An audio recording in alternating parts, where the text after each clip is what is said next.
네, 안녕하세요. 네, 연휴 잘 보냈길 바랍니다. 네, 5주차 사전 제작 강의 시작하도록 하겠습니다. 우리가 지난 시간에 이제 무역 거래를 위해서 매도인과 매수인이 합의해야 되는 주요한 거래 조건들을 배우기 시작을 했습니다. 지난 시간에 그래서 수량, 그리고 품질, 그리고 대금 결제 방식과 자, 그래서 그 이후에 이어서 살펴보게 될 내용은 먼저 이제 선적 조건, 선적 조건부터 살펴보도록 하겠습니다. 선적 조건이라고 하는 것은 기본적으로 어떻게 보면 매도인이 매수인을 위해서 물품을 이제 매도인에서 매수인에게 물품을 인도하죠. 그 인도하는 어떤 시기와 관련되어 있습니다. 언제 선적하느냐. 보통 뭐 국제 운송은 대체적으로 해상 운송을 전제로 하니까 해상 운송의 경우에는 이것이 어떤 정도 시간이 걸리기 때문에 언제 보내느냐, 매도인 입장에서 이 운송을 위해서 언제 선적하느냐가 결국 거기에 맞춰서 매수인이 물품을 언제 받을 수 있냐로 이어지기 때문에 매도인과 매수인 사이에서 이 무역 거래를 할 때 언제 선적하느냐를 정하는 것이 매우 중요합니다. 만약에 이걸 잘못 선적하게 되면 매수인이 자기가 원하는 시점에 물건을 받을 수가 없게 됩니다.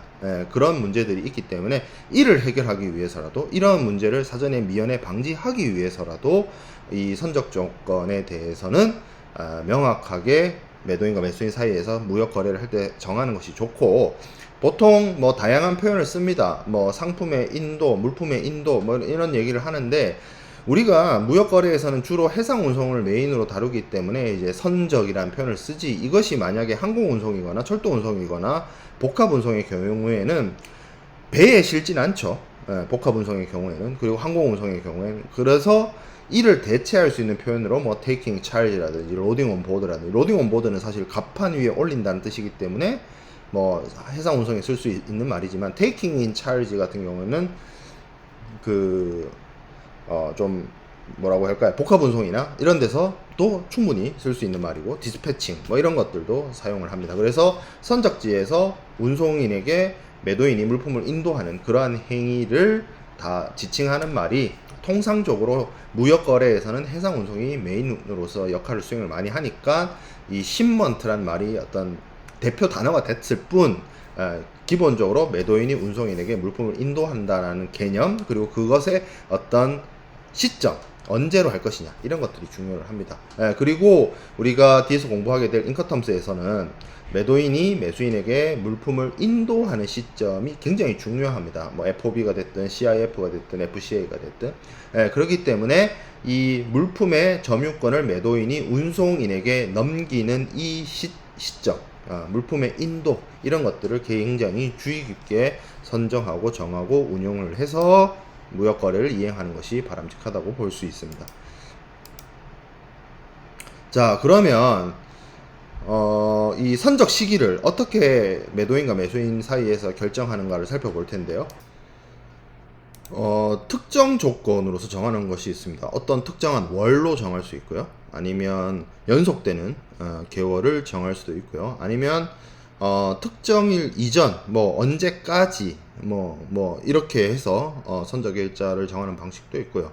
그리고 on or about이라는 방식이 있습니다. 그러니까 한국어로 얘기할 때 뭐 대략 한 뭐 10월 5일쯤 뭐 이렇게 표현을 한다라고 치면, 그런 표현을 영어 표현에서 찾아볼 수 있는 게 on or about입니다. on or about이라는 표현을 사용하게 되면 지정된 날짜를 기준으로 전후 5일까지의 기간 내에 선적이 이행되는 것으로서 이해를 하고 살펴볼 수가 있습니다. 자, 그 다음에 즉시 선적 조건이라고 있는데, 이거는 바람직한 어떤 선적 조건이 아니에요. 그래서 특정한 월이나 기입을 명하지 않고 언제 즉시 immediately 이런 표현, as soon as possible 이런 표현들, ASAP 이런 표현들을 쓰는 것이 바람직하지 않다는 거죠. 왜냐하면 이건 굉장히 주관적인 평가이기 때문에 그렇습니다. ASAP를 쓰게 되면 최대한 가능한 시간이라고 하는 것에 대한 생각이 매도인과 매수인의 입장이 다를 수 있어요. 그렇기 때문에 이런 것들은 분쟁을 발생시킬 수 있는 선적 조건이라서 사용하는 것이 바람직하지 않습니다. 자, 그 다음에 분할 선적 있을 수 있습니다. 계약 물품을 1회에 전량 선적하지 않고 2번에 나눠서 혹은 뭐 그 이상으로 나눌 수도 있죠. 분할 선적은 특별히 이것을 신용장에서 UCP 600에서 신용장 거래를 할 때 특별히 금지하지 않는 이상 허용이 된다라고 볼 수가 있습니다. 그리고 만약에 똑같은 운송 수단에 대해서 그 동일한 항해에 대해서 이루어진 선적은 동일한 목적지를 명시하고 있는 한 선적일이 다를지라도 그리고 선적항이 다를지라도 분할 선적으로 가출되지 않는다 이 말이 있는데, 이건 무슨 얘기냐면 배가 사실 이 UCP 600에서 얘기하고 있는 이 케이스가 실제로 실무에서 일어날 일은 잘 없어요. 왜냐면 뭐 그렇게 선사들이 작업을 하지 않기 때문이긴 한데, 굳이 얘기를 하자면 예를 들어서 인천항에서 출발한 A란 배가 있어서 그 배에 화물을 실었고 이 배가 부산에 도착해서 또 화물을 실어요. 근데 이 배가 결국에는 어디 뭐 LA로 가요. 그래서 같이 내려줘요. 뭐 이런 경우를 얘기를 하는 거예요. 근데 실무적으로는 그런 경우는 잘 일어나지 않는다. 근데 분할 선적이란 거는 뭐 계약을 어떻게 하느냐에 따라서 당사자들 사이에서 물품의 선적을 나눠서 해야 될 필요성이 있다라고 한다면 뭐 그건 뭐 가능하죠. 뭐 합의해서 정해야 되겠죠. 자, 그 다음에 비슷한 개념으로서 할부 선적이 있습니다. 이거는 우리가 그 카드 결제를 할 때 일시불로 할 수도 있지만 뭐 신용도에 따라서 뭐 할부로 구매를 할 수도 있죠. 뭐 3개월 할부, 뭐 6개월 무이자 할부, 뭐 이런 식으로. 그러니까 이거는 어떻게 보면 특정된 어떤 그 수량이나 기간이나 뭐 횟수나 이걸 정해서 단 한 번에 모든 물품, 그러니까 이게 구매하는 물품이 많거나 하는 경우에 많이 활용이 됩니다. 그래서 이거를 나눠서 보낸다 라고 생각을 하면 되고, 뭐 분할 선적하고 할부 선적하고 뭐 비슷한 개념 아니냐, 뭐 비슷한 개념이라고 볼 수가 있어요. 근데 이거는 약간 할부 선적 쪽은 이게 약간 주기적으로 보낸다, 나눠서 N방을 해가지고 주기적으로 보낸다 라는 개념이 좀 있다라고 보면 될 것 같습니다. 그게 할부의 개념이죠. 그러니까 뭐 좀 이해를 쉽게 얘기를 하면, 뭐 분할 선적 같은 경우에는 100을 한 번에 못 실어가지고 60 실고 40 실고 뭐 불가피하게 그랬다라고 한다면, 할부 선적은 계약을 해가지고 100개를 20개씩 끊어서 5달 동안 나눠서 실어주고 나눠서 실어주고 뭐 이런 거를 의미를 하는 거죠. 자, 그리고 물품을 운송을 하는 데 있어서 한적도 발생할 수 있습니다. 어떤 A라는 배에서 B라는 배로 갈아타는 거죠. 뭐 배를 옮겨 타고 하는 건데, 뭐 사실은 이게 이제 컨테이너가 사용되기 이전에는 물품을 어느 한 특정한 배에서 다른 배로 옮겨 실는 것이 굉장히 그 하역 작업 중에 발생할 수 있는 뭐 파손이라든지 그런 것에 대한 우려가 있었기 때문에 되도록이면 허용하지 않는 입장, 금지하는 입장이었습니다. 근데 최근에 들어와서는 그래서 UCP 600에서는 뭐 이것을 뭐 금지하는 내용을 넣으면 한적을 할 수 없다 이렇게 규정하고 있기도 합니다만, 근본적으로 요즘의 어떤 국제적인 운송 환경에서는 컨테이너를 활용을 하거나 뭐 아니면 뭐 육상 운송 구간에 있어서는 트레일러를 이용을 하거나 레시선, 부선을 바로 배에 직접, 그러니까 레시선이란 거는 그 라이터, 그러니까 조그만 부선을 그 큰 배에다가 바로 적재하는 그런 방식을 얘기를 합니다. 그런 방식의 경우에는 뭐 한적을 크게 문제 삼지 않는 추세로 가고 있습니다. 자, 그 다음에 이 선적만큼이나 중요한 게 포장입니다. 물품을 포장하는 거, 그냥 대충 하면 되지 않느냐 이렇게 생각할 수 있는데, 운송이라고 무역에서는 이 국제 운송을 수반을 하고, 국제 운송이라고 하는 것은 멀리 떨어져 있는 사람들 사이에서 물품을 운송하기 위한 것이기 때문에, 그러한 운송 과정 중에 분명히 물품이 파손되거나 손상이 되거나 하는 문제가 발생하게 된다면 골치가 아파지죠. 그래서 이 포장을 잘못해서 매도인이 계약 위반이 될 수 있을 정도로, 또 물품이 정말 그 외부의 충격이나 외부의 어떤 먼지라든지 이런 것들에 민감한 물품이라고 한다면 더더욱이나 포장에 대해서 신경을 많이 써야 되고, 그러한 포장의 방식이나 조건이나 형태나 이런 것들에 대해서 그런 물품의 특성에 따라 포장이 정말 중요한 물품들이 있다는 거예요. 정밀하거나 아니면 파손되기 쉬운 물품이거나 이런 것들에 따라서는 매도인과 매수인 사이에서 포장을 어떻게 할 것인가를 명확하게 양 당사자들이 합의하는 것이 굉장히 중요하고, 이런 것들이 주요한 거래 조건으로서 결정되어서 사용되어질 수 있습니다. 그래서 쉽게 생각하면 그래요. 물품을 운송하고 보관하고 하는 데 있어서 뭐 외포장재, 내포장재 이런 것들이 다 포장에 해당이 되는데, 포장의 방법을 굳이 나눠서 생각을 해보면 우리가 개장이라고 하는 것은 있습니다. 개장은 개별 포장이에요. 개별 포장이고, 내장은 그 우리 왜 택배 같은 거 받아보면 열어보면 그 안에 뽁뽁이라든지 뭐 이렇게 충격을 흡수하기 위한 재료, 부재료들이 들어가 있잖아요. 택배 안에도, 택배를 받아봤을 때도 그런 것들이 있을 수 있고, 그리고 이제 외장, 껍데기, 뭐 골판지 상자, 뭐 이런 것들, 뭐 아니면 무역 거래에 있어서는 뭐 여러 가지 뭐 마대자루 같은 거일 수도 있고, 뭐 컨테이너일 수도 있고, 어떻게 보면 가장 훌륭한 외장재가 어떻게 보면 컨테이너이기 때문에 그렇습니다. 자, 근데 뭐 여기서 말하는 거는 컨테이너를 전제하고 있지는 않아요. 컨테이너가 사용되기 이전에도 무역거래가 있었기 때문에, 이 컨테이너가 사용되기 이전에 무역거래에서 주로 사용된 거는 주로 오늘날의 골판지 상자기보다는 뭐 골판지 상자로 이용을 해서 무역거래를 하기도 했습니다만, 골판지 상자가 잘 나오기 시작할 때쯤부터는 컨테이너가 사용이 됐기 때문에, 컨테이너나 골판지 상자가 주로 사용되기 이전에 무역거래, 예를 들어서 1950년대, 60년대 초반까지만 하더라도 무역거래를 하는 데 있어서 물품을 포장하는 방식은 나무 상자를 이용을 했어요.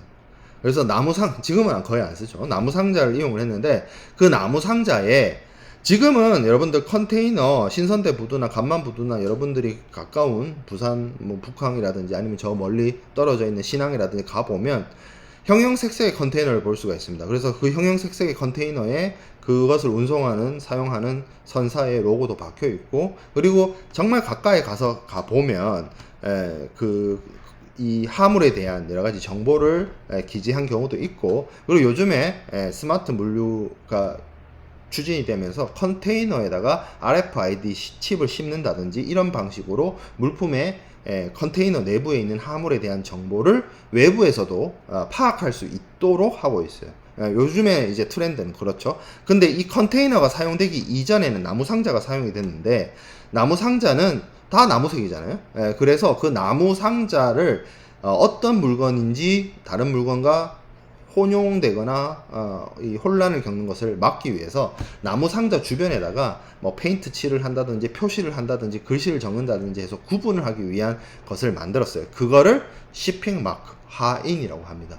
그래서 뭐 어떤 주하인 같은 경우에는 오늘날로 치면 컨테이너에 선사들의 마크, 로고, 그 선사들 이름이 적혀 있잖아요. 뭐 머스크면 머스크, 에버그린이면 에버그린, 이렇게 마크와 색깔, 로고 이런 것들이 박혀 있는데 그게 주하인이라는 거죠. 근데 이거는 컨테이너에다 그려놓는 게 아니라 나무 상자에다 그려놓는 것을 주하인이라 했고, 그 외 화물의 상태나 수량이나 뭐 주의할 점이나 뭐 넘버링이나 이런 것들을 하기 위한 것들이 상자의 옆면에 표시되었다라는 거죠. 그런 것들이 다 포함을 해서 화인이라고 합니다. 그리고 이런 것들이 오늘날의 그 수출을 위한 나무 상자에 새겨졌던 그런 것들이 전통이 이어져서 지금 우리가 무역 거래에서 컨테이너와 골판지 상자를 많이 쓰잖아요. 그리고 팔레트를 많이 쓰는데, 이 골판지 상자에도 화물의 취급 주의 표시나 이런 것들이 적혀 있잖아요. 그런 전통들이 다 어떻게 보면 하인에서 넘어왔다라고 볼 수가 있습니다. 그래서 비에 젖으면 안 된다든지, 깨지기 쉬운 물품이 있다든지, 그리고 갈고리를 사용하면 안 된다든지, 이런 것들의 표현들이 하인이라는 거죠. 그래서 오늘날에는 하인이 이런 정도로 남아있고, 지금 현재로서는 나무 상자를 국제무역에서 사용하지 않기 때문에 사실은 현재는 사장된 개념이다 라고 볼 수가 있겠습니다. 자, 그 다음에 살펴볼 내용은 보험 조건입니다. 보험 조건은 물품을 운송하는 과정에서 해상 고유의 위험, 뭐 바다에서 발생할 수 있는 여러 가지 사건 사고, 태풍이라든지 풍랑이라든지 파도라든지 뭐 아니면 악천후라든지 뭐 이런 것들로 인해서 하물이 손상이 발생될 수가 있다라는 거죠. 그러면 그것을 해결하는 방안이 무엇이냐라고 했을 때 사용할 수 있는 것이 적하보험, 즉 다시 말하면 해상보험 제도를 활용해서 운송 중에 발생 가능한 하물의 멸실손상을 대비를 하는 거죠. 원래 보험이라고 하는 거는 그 물품을 운송을 할 때 물품의 어떤 실제 손상이 발생했을 때 그 물품의 손상으로 인해서 경제적 손실을 입는 사람이 자신의 필요에 의해서 보험을 드는 겁니다. 누가 뭐 나를 위해서 혹은 뭐 남을 위해서 보험을 들거나 하는 것은 아니에요. 내가 미래에 일어날 수도 있고 발생 가능한 그러한 어떤 위험으로부터 나의 재산과 생명을 보호하기 위해서 사용하는 것이 보험입니다.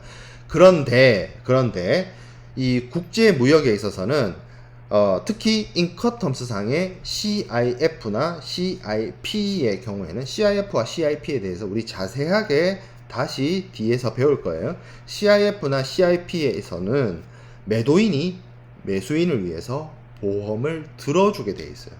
그러면 이거는 하나의 무역 거래 조건으로서 매도인에게 의무가 부과된 겁니다. 매수인을 위해서 보험을 들어줘라. 어떤 경우에 CIF나 CIP를 이용을 해서 무역 거래를 하는 경우에 그래서 CIF, CIP 계약의 경우에는 이 보험이 하나의 무역 거래 조건을 역할을 수행을 하는 겁니다. 왜냐하면 매도인이 매수인을 위해서 보험을 들어줄 의무가 있는 거예요. 이 계약을 썼다는 것 자체가. 그러면 만약에 그런 CIF와 CIP를 이용하는 내가 수출자라고 칩시다. 그럼 그 수출자는 보험회사를 찾아가서 이 하물에 대해 운송을 하고자 하는 이 하물에 대해서 보험을 부보를 해야 되는데 그렇게 되면 보험회사랑 보험계약을 체결하게 될 겁니다. 그러면 그 보험회사는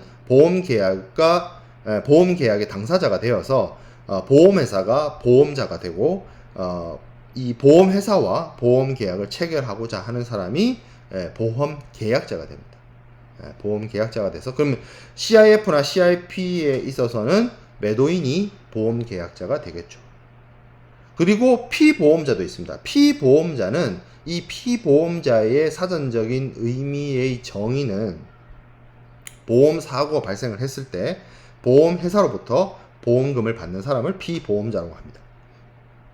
그러면 CIF나 CIP의 경우에는 우리가 뒤에서 다시 얘기를 하겠지만 매도인이 매수인을 위해서 보험을 들어주기 때문에 보험 계약자가 매도인이 되고 피보험자가 매수인이 됩니다.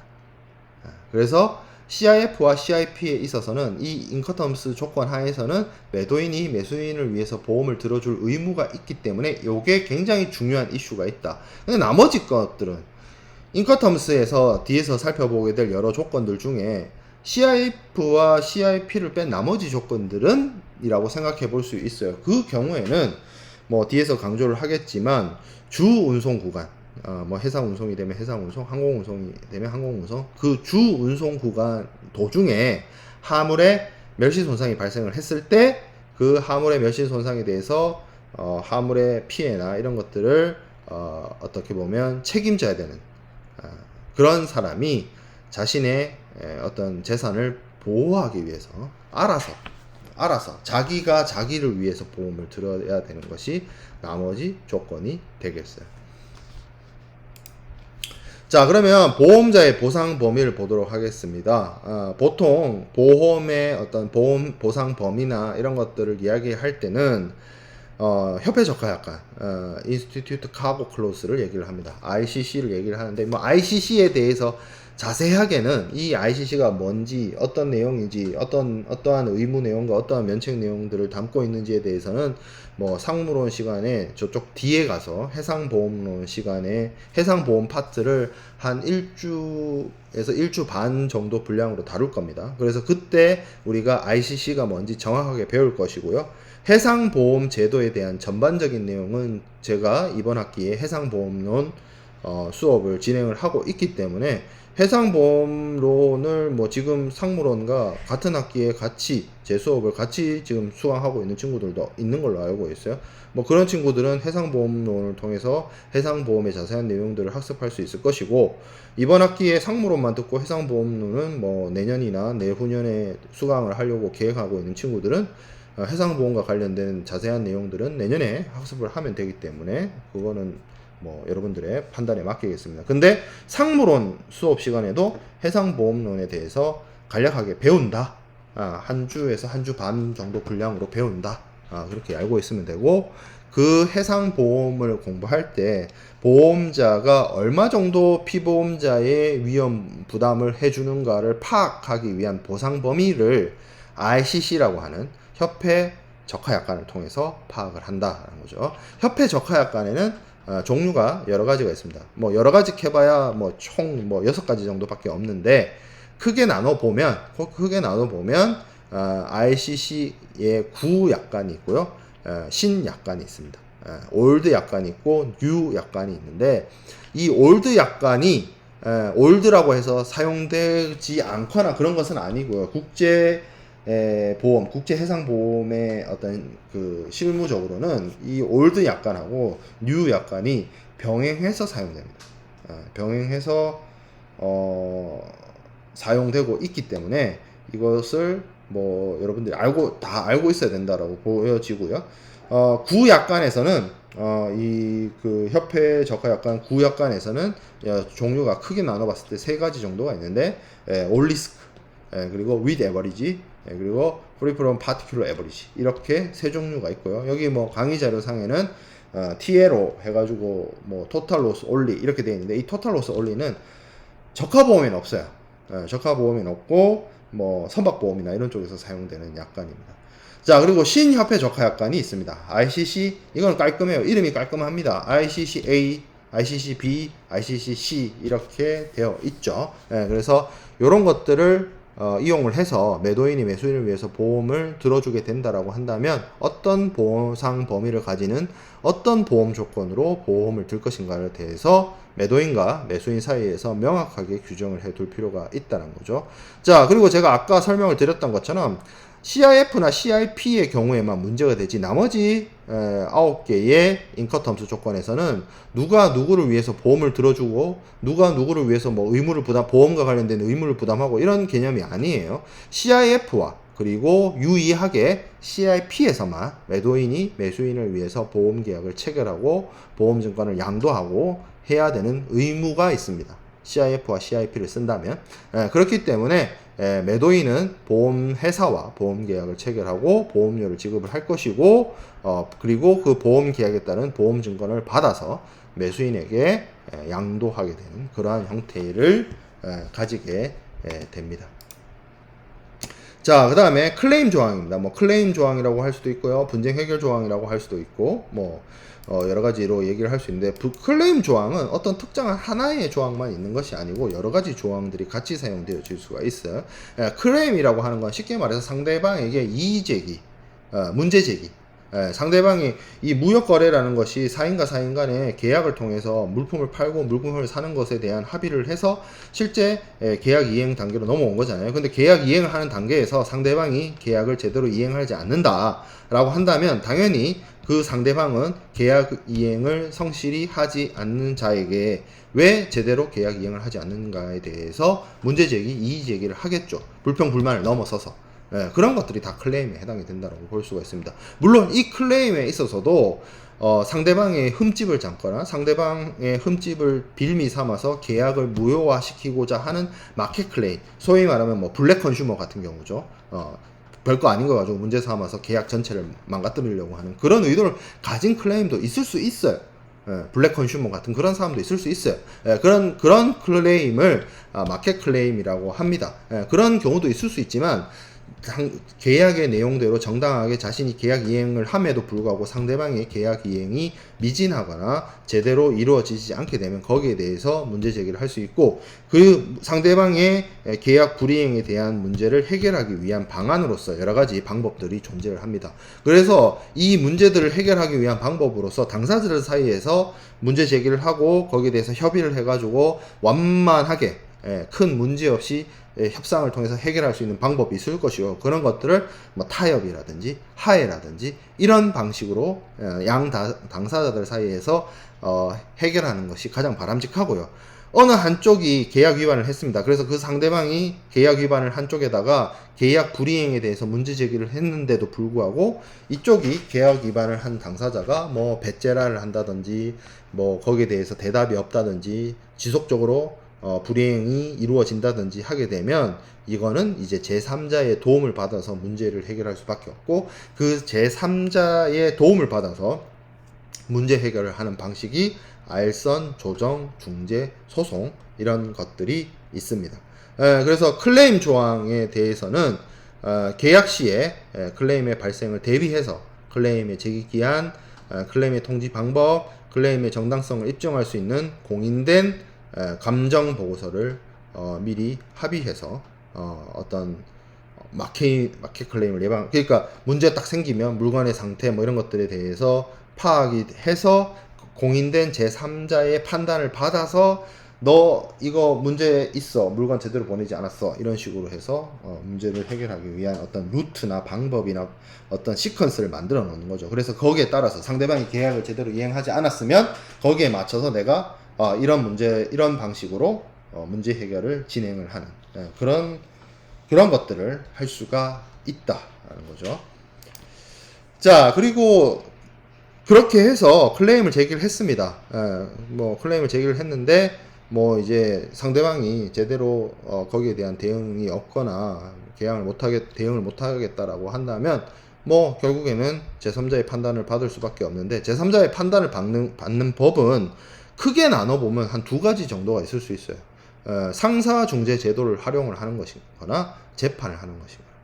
근데 재판이라고 하는 것은 굉장히 애매합니다. 왜냐하면 무역거래라고 하는 것 자체가 서로 다른 나라에 있는 사람들 사이에서 이루어지는 국제거래이기 때문에 재판을 한다고 했을 때 뭐 이쪽 수출국 쪽에서 할 것인지 수입국 쪽에서 할 것인지 뭐 그런 것들에서부터 문제 해결이 여의치가 않아요.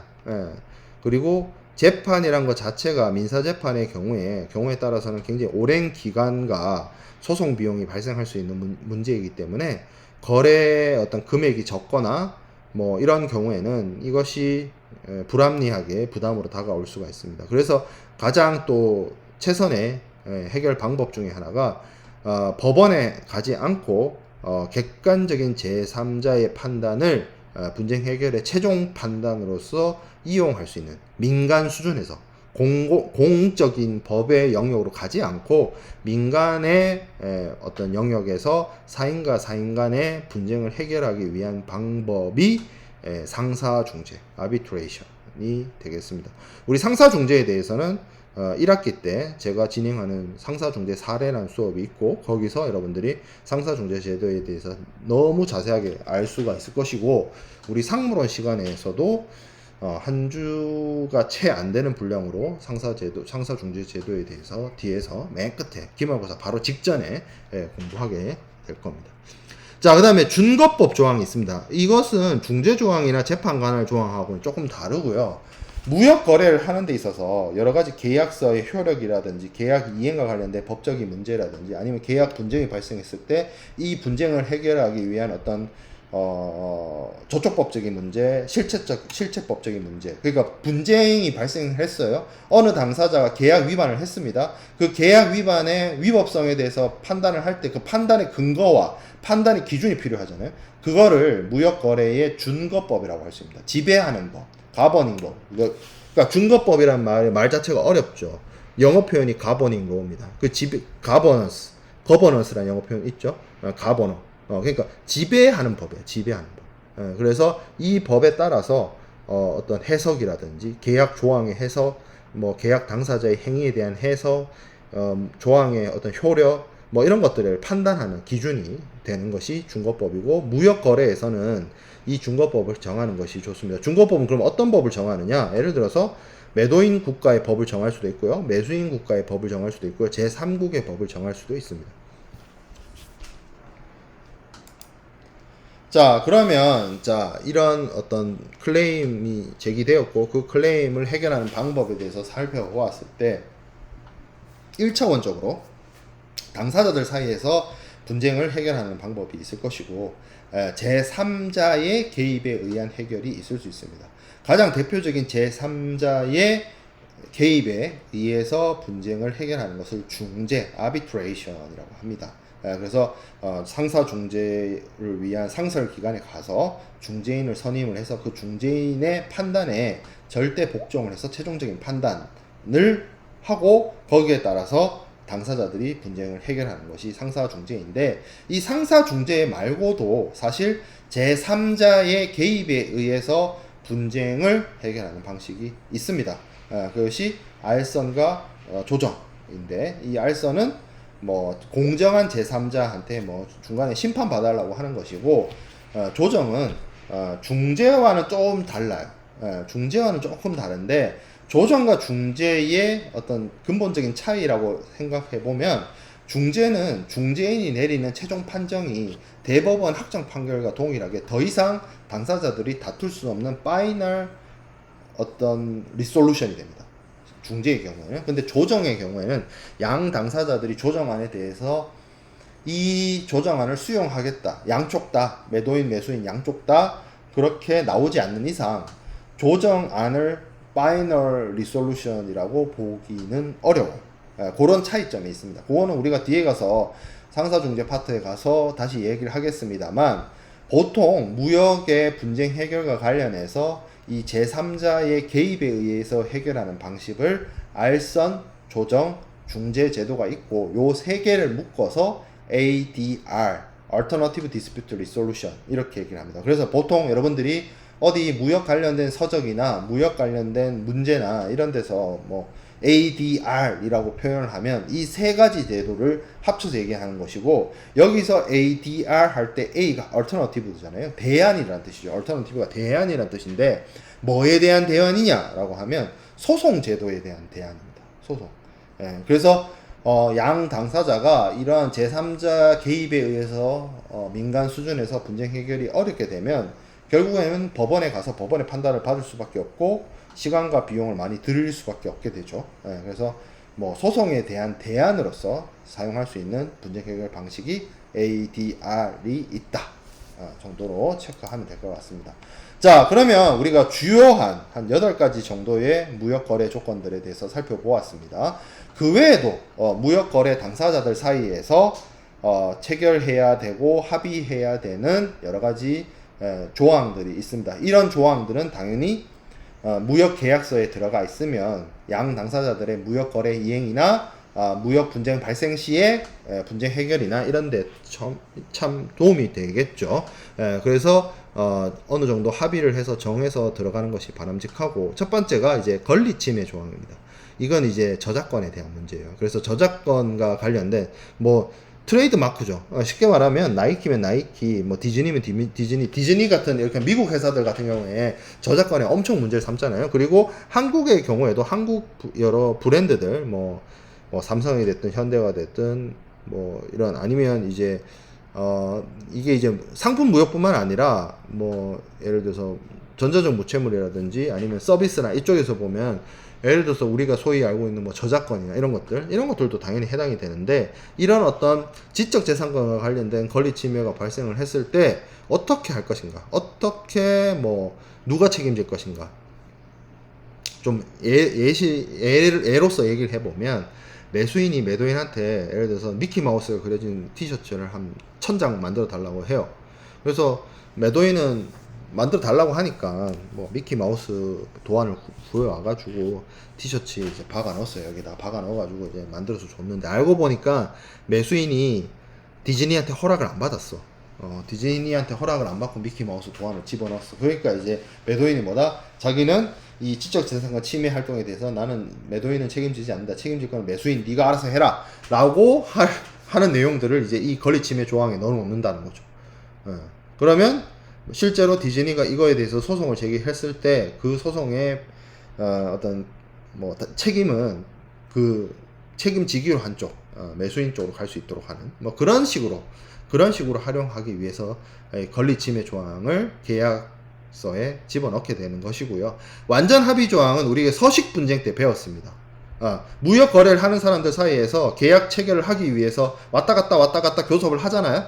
근데 그 앞에 것들은 다 무시. 지금 여기 이 계약서, 완전 합의 조항이 들어가 있는 이 계약서만이 양 당사자들 사이에서 계약 내용을 정리하고 있는, 규정하고 있는 완전한 유일한 합의 내용이다. 뭐 이런 표현이 들어가 있는 것을 말해요.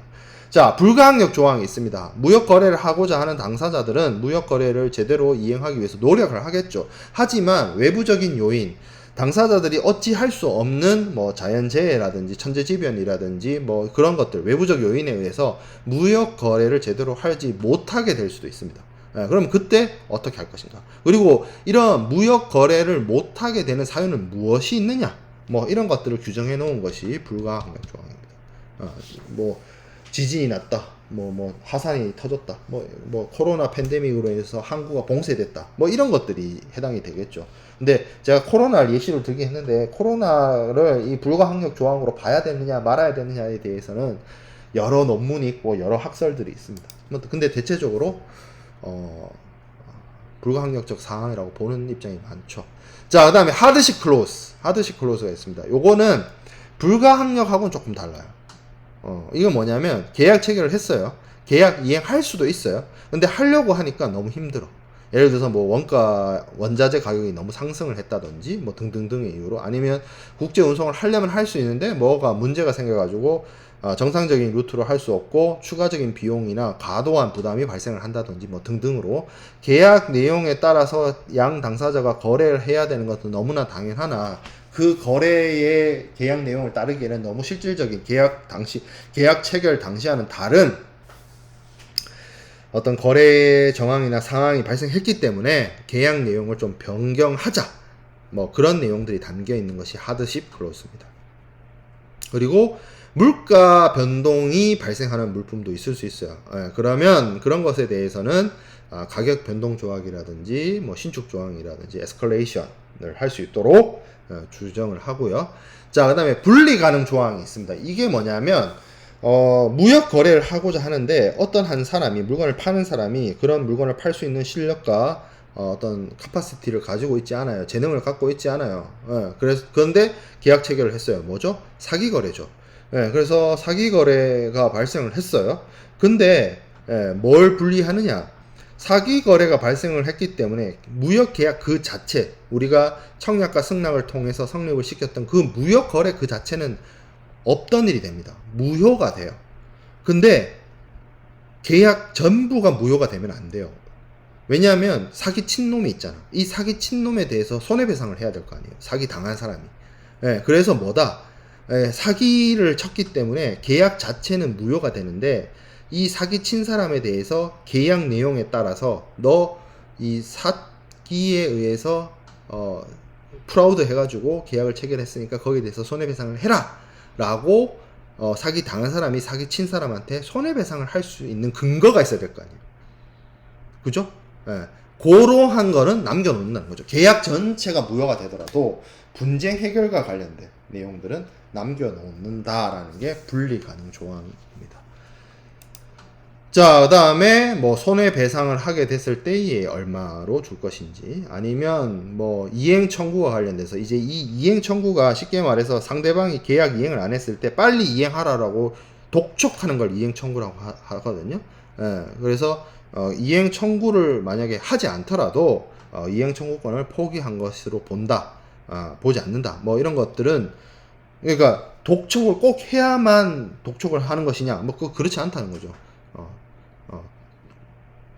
그러니까 독촉을 꼭 안 했다고 해서 상대방에게 계약 내용대로 강제를 시키는 것이 아닌 것이 아니다, 뭐 이런 뜻인데, 이 여러분들한테 좀 이해를 시키고자 쉽게 말하려면 어떻게 해야 될까요?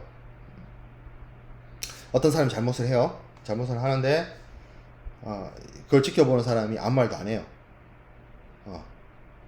원래는 뭐라고 해야 되죠. 근데 뭐라고 안 했어요.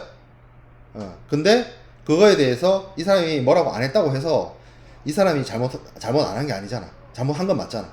그러면 거기에 대해서 나중에 손해배상도 할 수 있고, 뭐 계약 위반에 대해서 뭐 계약을 무효로 하는 여러 가지 소송도 걸 수 있는데, 꼭 그거를 상대방한테 너 잘못했어, 너 똑바로 해라고 뭔가 이거를 굿즈를 날려야 되느냐? 꼭 그렇진 않다는 거야. 그거 안 날려도 이거는 상대방의 계약이 불이행에 대해서 지적을 문제 삼는 것을 권리를 계속 갖고 있는다. 그런 의미로서 가지고 있는 게 논 웨이버입니다. 웨이버가 포기하다는 거잖아요. 그러니까 여기서 포기의 대상은 뭘까요? 어떤 손해배상 청구라든지 이행 청구권이라든지 그런 것들이 포기하는 것이 아니다. 넌 부정어가 붙어 있는 거죠. 부정 접두어가 붙어 있는 것인데 포기하는 것이 아니다. 이행 청구권이나 손해배상 청구권을 뭘 안 하더라도, 내가 말로 굳지를 안 하더라도, 그 얘기인 거예요. 자, 그 다음에 계약 당사자들의 관계, 대리인인지 본인인지 이런 것들을 표현하고 있는 것이 관계 조항이 되겠습니다.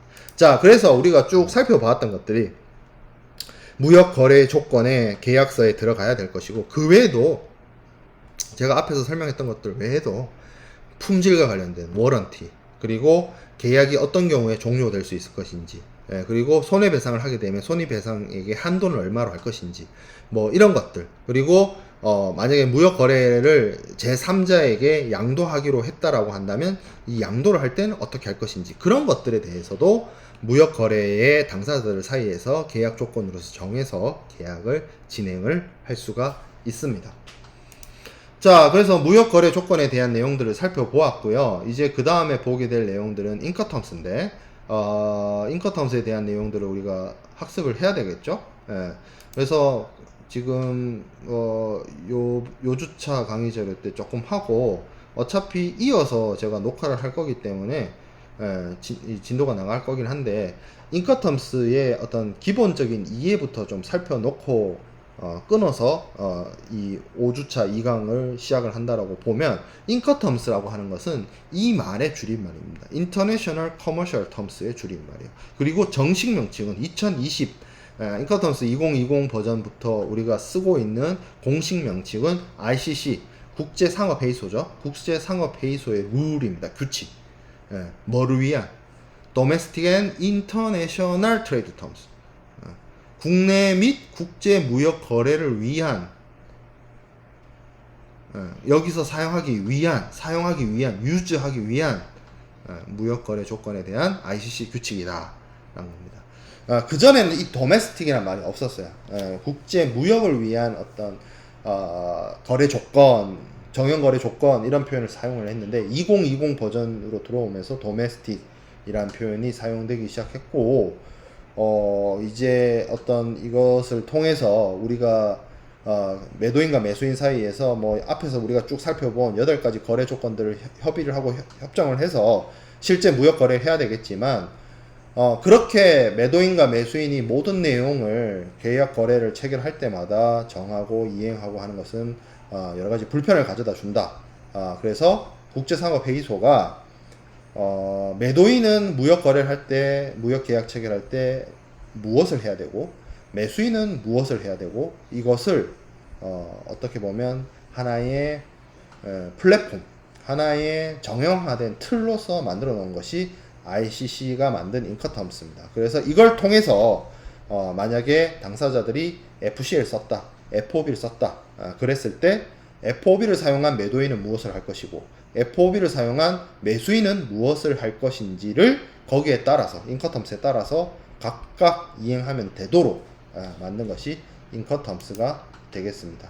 인커텀스는 다 적용하는 건 아니에요. 모든 국제 거래에 적용하는 것은 아니고, 그리고 모든 어떤 국제 거래와 관련된, 국제 물품 매매 계약과 관련된 모든 사항들을 또 규율하거나 규정하고 있는 것은 또 아닙니다. 기본적으로 전자적 형태의 무채물이라든지 컴퓨터 소프트웨어라든지 아니면 지적재산권이라든지 이런 눈에 보이지 않는 무형물에 대해서는 이 인커텀스를 적용할 여지가 없고요. 왜냐하면 물품의 인도라는 개념이 없기 때문에.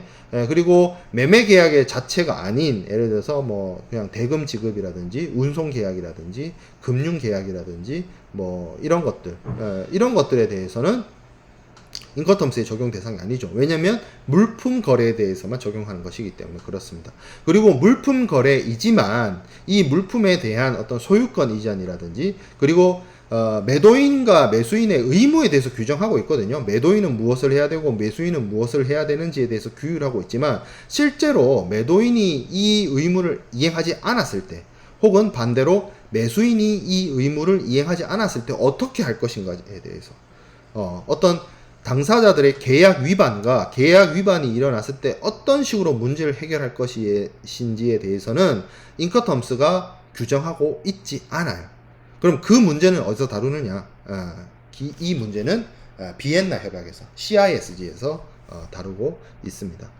그리고 우리가 앞에서도 제가 한번 이 무역 관련된 법원에서 얘기를 했었던 것 같은데 이 인커텀스는 어떤 특정한 국가의 법도 아니고요. 어떤 특정한 뭐 국제기구가 만든 어떤 국제 규칙도 아니고요. 그리고 유엔에서 제정한 국제 협약도 아닙니다.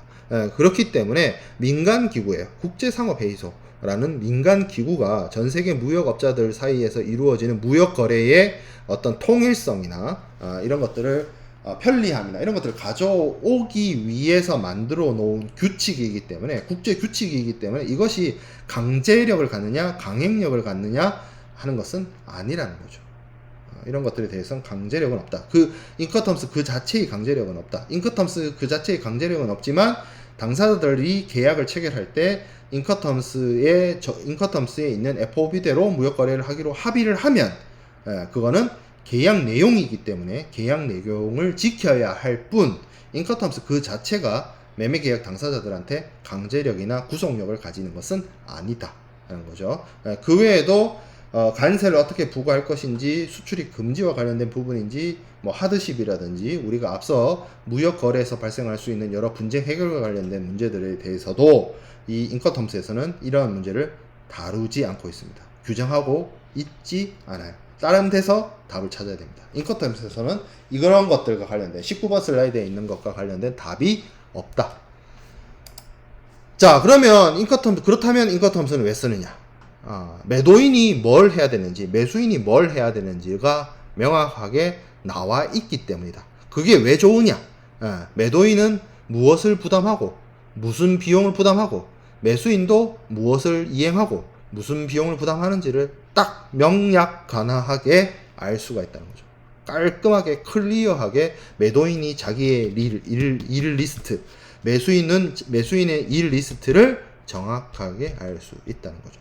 그리고 애매하게 매도인에서 매수인에게로 물품이 언제 어느 순간에 넘어가느냐, 언제 딜리버리가 이루어지느냐를 인커텀스는 굉장히 주의 깊게 얘기를 하고 있기 때문에 적어도 물품의 인도 시점이나 인도 장소나 이런 부분에 있어서의 명확한 기준이 된다는 거죠. 인커텀스가. 그리고 꼭 이 물품의 인도나 비용뿐만 아니라 그 외 기타 의무와 관련해서도 매도인은 무엇을 해야 되고 매수인은 무엇을 해야 되는지를 명확하게 규정을 해 놓고 있다는 거죠. 그래서 23번 슬라이드에 오면 매도인의 의무와 매수인의 의무가 규정이 되어 있습니다. A1부터 A10이 매도인의 의무, B1부터 B10이 매수인의 의무입니다. 그래서 인커텀스 2020이 11개의 규칙으로 이루어졌다라고 했죠. EXW부터 뭐 CIF까지 쭉 있는데 이 각각의 11개 규칙마다 예를 들어서 EXW의 A1,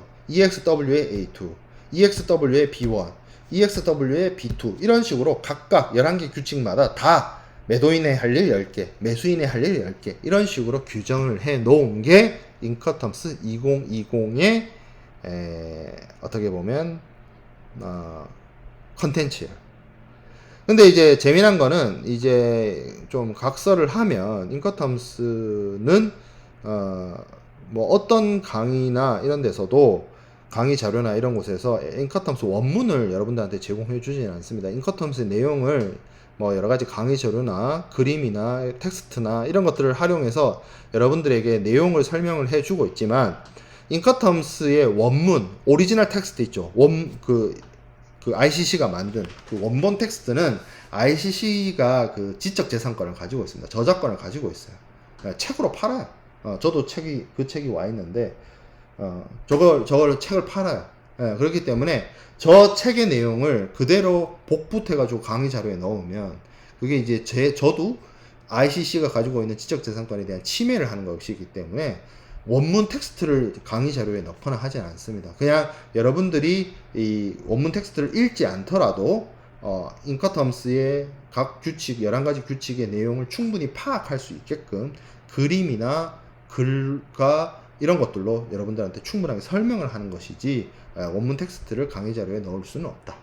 뭐 이것 또한 제가 첨언해서 여러분들한테 말씀을 드리고, 이제 요 영상 끝나고 이제 다음 그 사전 제작 강의부터 우리가 인커텀스 각 조건들을 살펴볼 텐데, 인커텀스 각 조건은 총 이렇게 11가지가 있습니다. EXW, FCA, CPT, CIP, DEP, DPU, DDP, FAS, FOB, CFR, CIF 이렇게 11가지가 있고, 인커텀스 2020은 이것을 크게 두 가지로 나눕니다. 운송 방식에 따라서 EXW부터 DDP는 모든 운송, 단수 또는 모든 운송 방식에서 사용되어질 수 있다라고 하는데, 이거는 말 그대로 항공 운송, 해상 운송, 철도 운송, 도로 운송, 그리고 복합 운송에서 사용되어질 수 있다는 것을 의미합니다.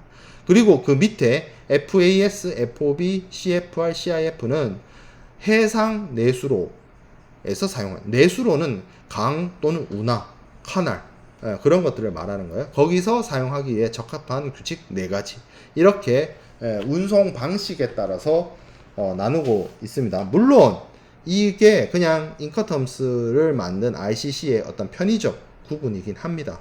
실제로 인커텀스 규칙을 사용하고 있는 사람들은 FOB를 사용을 하면서도 항공 운송을 하고 CIF를 사용하면서도 복합 운송을 하거나 하는 식으로 이것을 충분히 자기들의 편의에 의해서 무역거래 당사자들이 변형해서 사용을 합니다.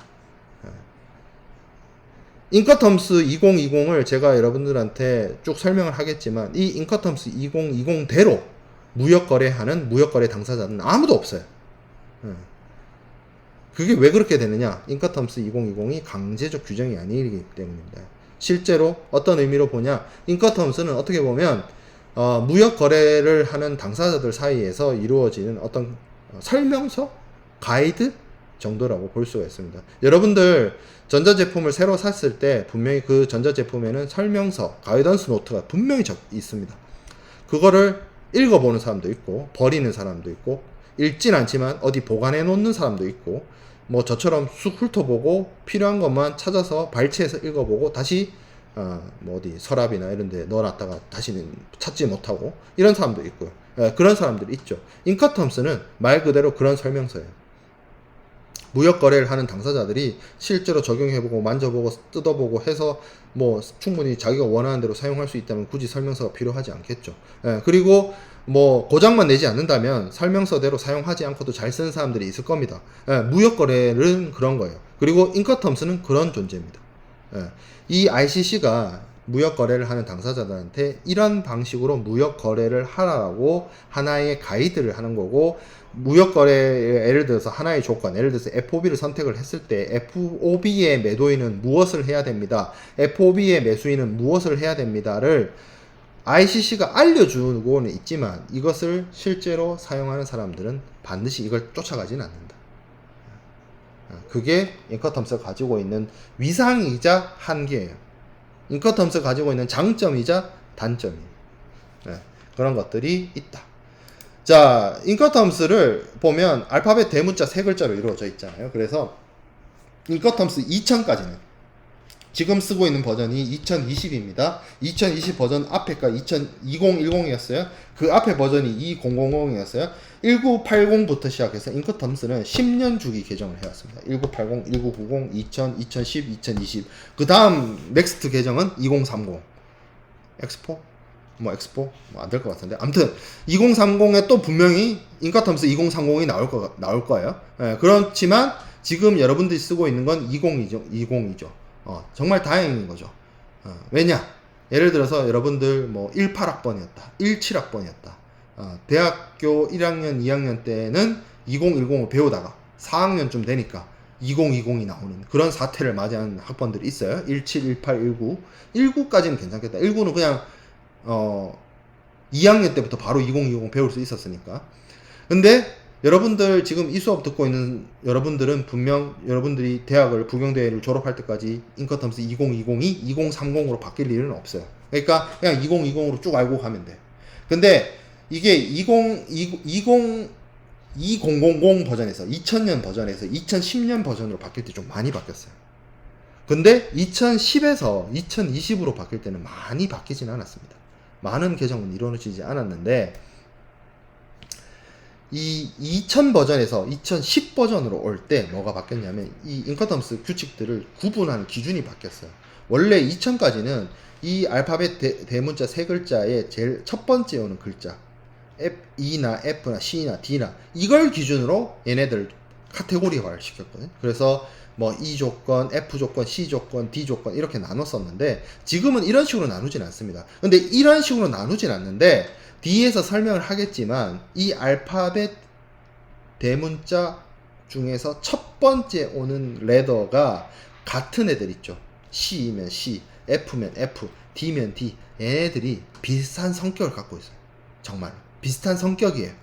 예, 그런 것들을 주의해서 우리가 각 FD 각 인커텀스 조건들을 살펴보도록 하겠습니다. 여기서 이 5주차 1강 끝내고 이어서 5주차 2강을 촬영해서 업로드 하도록 하겠습니다.